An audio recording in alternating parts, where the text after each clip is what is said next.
أعزائي المتابعين، أسعد الله أوقاتكم بكل خير.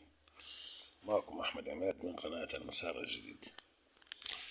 يعني أنا بدي أحكي شغلة ما بعرف هلق يعني، بس ضروري.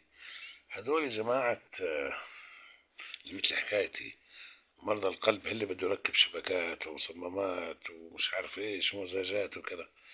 أنا ما بعرف ليش يعني لما بيروح على الدولة بتصير يعني المستشفيات الحكومية تطلب منهم 60 مليون و70 مليون و50 مليون. يعني عفوا يعني الواحد منين بده يجيب المصاري حتى يتعالج؟ ليش مشفى؟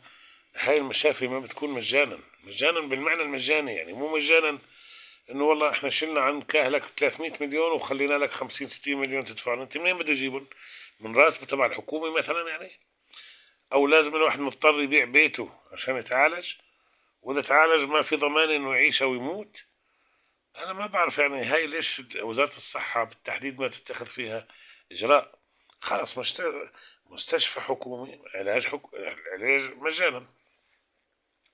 منين الواحد بده يجيب 50 و60 مليون؟ والله العظيم انا افكر فيها.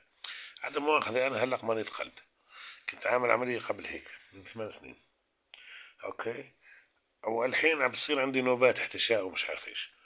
هلق والله لا والله انا بفضل انه اصابر على نفسي واتحمل هالالم، والله وموت اشرف لي، لانه مو مستعد خلي ابني او مرتي او حدا يشحذ علي مصاري. يعني والله العظيم حرام. يعني نحن في سوريا المهم انه لازم نلقى له حل. لازم المستشفيات كلها بمعنى الكلمة مجاني. المواطن مين بده يجيب منين؟